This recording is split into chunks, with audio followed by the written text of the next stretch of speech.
So welcome everybody to this video. I have something really cool today, as you might have seen from the thumbnail, which is a little bit provocative. I can see that, but we today have the tendency to just adhere to something fast and virtuosic. We equal that with professional.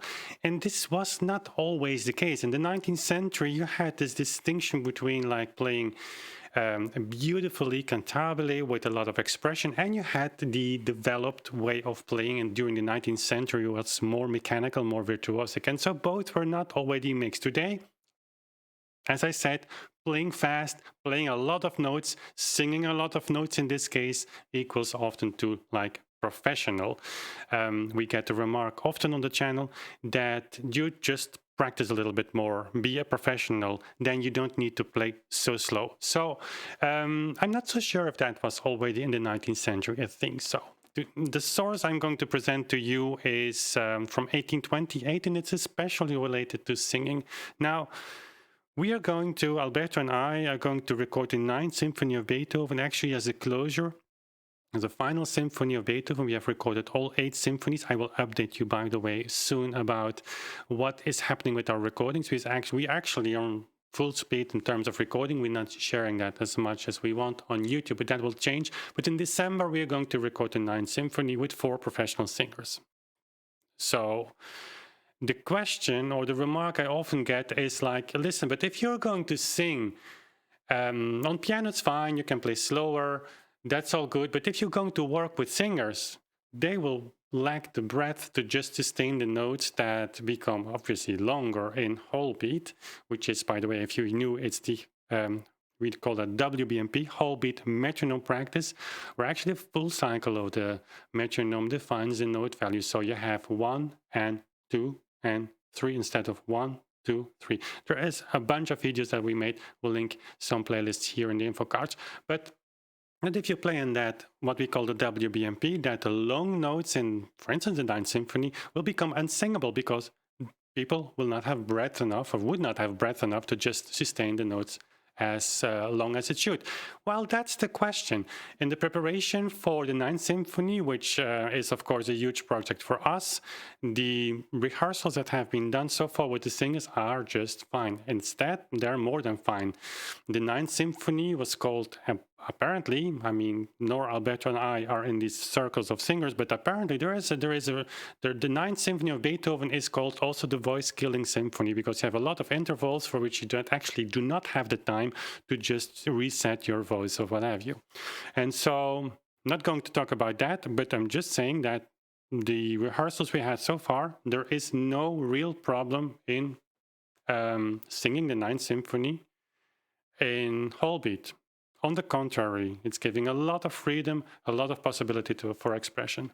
So we will update you on that process and project, of course, as well in the coming weeks and certainly months. But the question is, how did people look at this in the 19th century? And so I have a very nice source for you to share, which is a dictionary from a certain gentleman named Castil-Blaze or Blaze. I mean, that would be kind of weird name in French. It's a French source of 1828. So one cannot say that's much later. That's deep into the 19th century. It's very close to Beethoven and Schubert and this whole Vienna culture. It's a French source. But what he has to say on the metronome, it's on page 144, if I remember correctly. I've made some excerpts that I can share with you. Let's see what happens here on my computer. So let's try to move to page 144. You can see the entire entry. It's basically waiting my computer for something to happen, which is, well, I'll show you later. Let's go to the first excerpt that I want to show you. This is just the beginning of the metronome entry, where he says, le métronome est une invention précieuse pour faire connaître dans tous les pays le degré de vitesse qu'un auteur a voulu donner à sa composition. So in English, this would sound about like the metronome is an invention, a very precious invention, to know, obviously, in all countries, the exact degree of speed that a composer would like to give to his compositions. Well, we will have in the book about 100 of these quotes, and we could go to 200 or 300. I mean, every single source in the 19th century says that a metronome is just an exact representation of the tempo the composer or the editor had in mind. That's very different from what we have today in mind, that we see those fast in single beat metronome marks are just as, you know, targets and not as exact tempo indications, but that was not the case. I'm going to continue now. My computer still refuses to pull up the entire book, but I linked the dictionary in the description box if you want to check it out. By the way, if you become a patron, link also in the description box, all patrons have access to my, what I call my research folder. So all the sources that we use in the book are listed there, just listed on year. So you have access to a gigantic library on performance practice, but especially focused on tempo research. So there we go to the quote that I really want to share. And this will be kind of a shock to some. Here it is. Because it's actually saying the opposite of what we today would just adhere to, kind of what's called professional. So I quickly run through the French version, and I've made a translation as well. But I want to give both because sources like this, you need to see the original. And again, the link of the book is in the description box, or you just become a patron, and then you have access to all of that without searching for it on Google or elsewhere.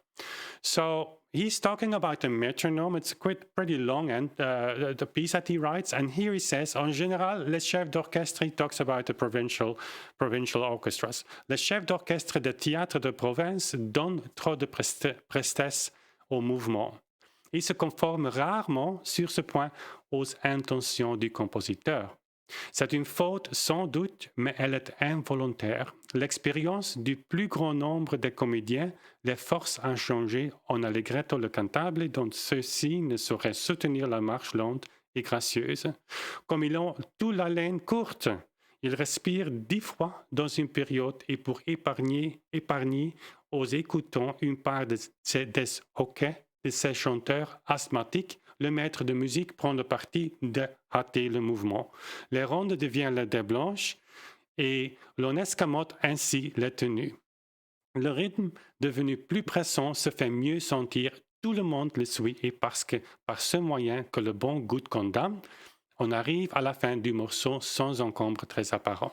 So, this, guys, is really an interesting source. When we have the translation here, well, let's not pull up the Word file where we can. It's not, I have made also an excerpt. Here it is again. So there you go. When we make the translation, you will see it also if you don't master the French. So let's go over this. In general, the conductors of the provincial theaters are pressing many tempi and conform rarely on this point to the intentions of the composer. It's a mistake, no doubt, but it's involuntary. The experience of most actors force them. The inexperience of most actors force them to change into allegretto, the cantabile, of which they do not or cannot support the graceful slow pace. As they all have a short breath, they breathe 10 times in a sentence. And in order to spare the listener part of the hiccups of these asthmatic singers, the conductor decides to speed up the movement. A whole note becomes a half note. And in this way, one evades the long notes. The rhythm becomes more rushed, and in spite of a sign of good taste, is easier to follow by the audience. And like that, one arrives at the end at the point without too much apparent embarrassments.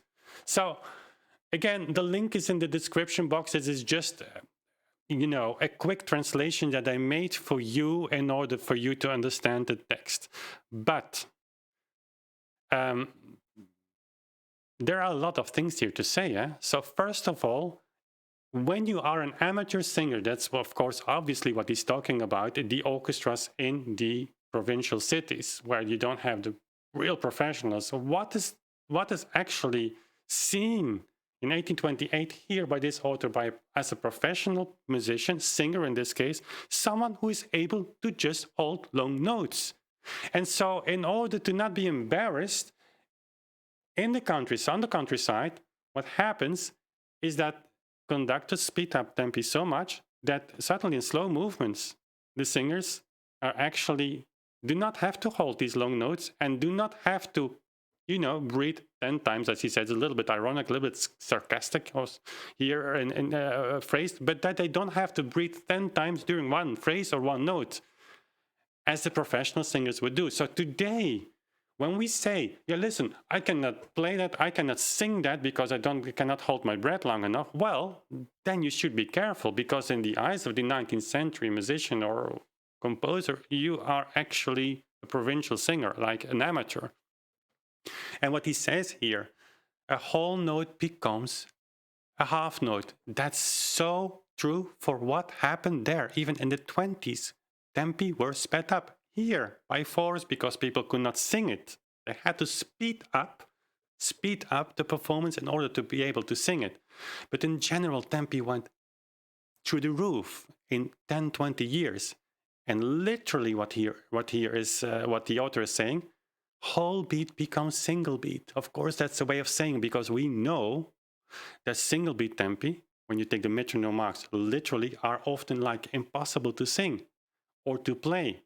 It is as a matter of speech that tempi just almost doubled. So when people say there is nothing in the history of the entire 19th century that points to a culture that speed up, that music really became like much faster, well, here you have it. And we have more of these sources. Actually, there are very few sources that speak of the opposite movement. So it's also kind of weird that this focus on speed today is so strong that we also tend to forget what actually also can be exciting. And I was looking on YouTube for like how long can we hold notes, and came to this channel of Ken Templin Vocal Academy. He lists 20 long notes, and many of those notes are in pop music. And I will play here, it's not even the longest note, but I will show you what happens with the audience. They are thrilled when the artists just start holding a long note. Apparently, for them, and I think also what happened in the 19th century, for them today in this kind of music, holding long notes is a sign of virtuosity. So let's listen.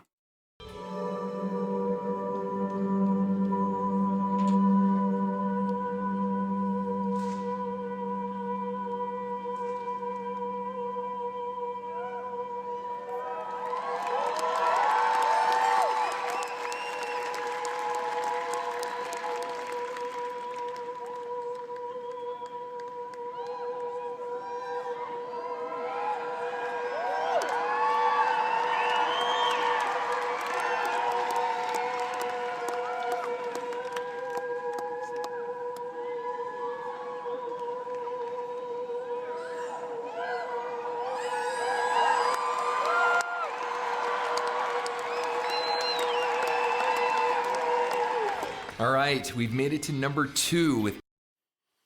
So again, this is, as he says, it's only number 3. So you have still 2 others that go way beyond a minute, and this world record or someone who's singing like almost 2 minutes. So when you can hold a note 1 minute, I promise you that will be more than enough to sing all music of the 19th century in whole beat, where the metronome mark obviously is meant to be read in whole beat. So this whole notion, this whole saying like people will suffocate when you sing in whole beat, you never tried. You just never tried. There is no problem.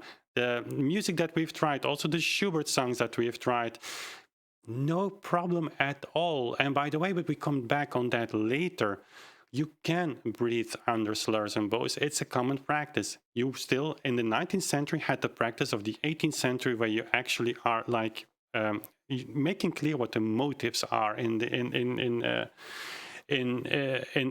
musical work. So breathing under the bow is a unit of like a phrase, and under that you can just breathe. And but 1 minute, I mean, if you can hold your breath 1 minute, that's more than enough. So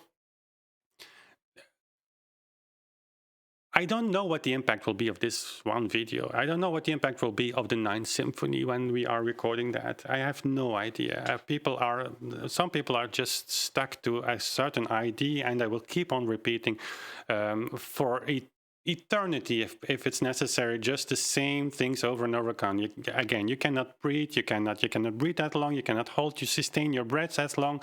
I have no idea, I don't have any impact on that, but I do know, and it's for you to decide what you do with the information, that all the experiments we have done, and also with wind instruments, I'll come back to that in another video, there is no actual problem. There is no problem holding your breath, and professional singers of today can do that.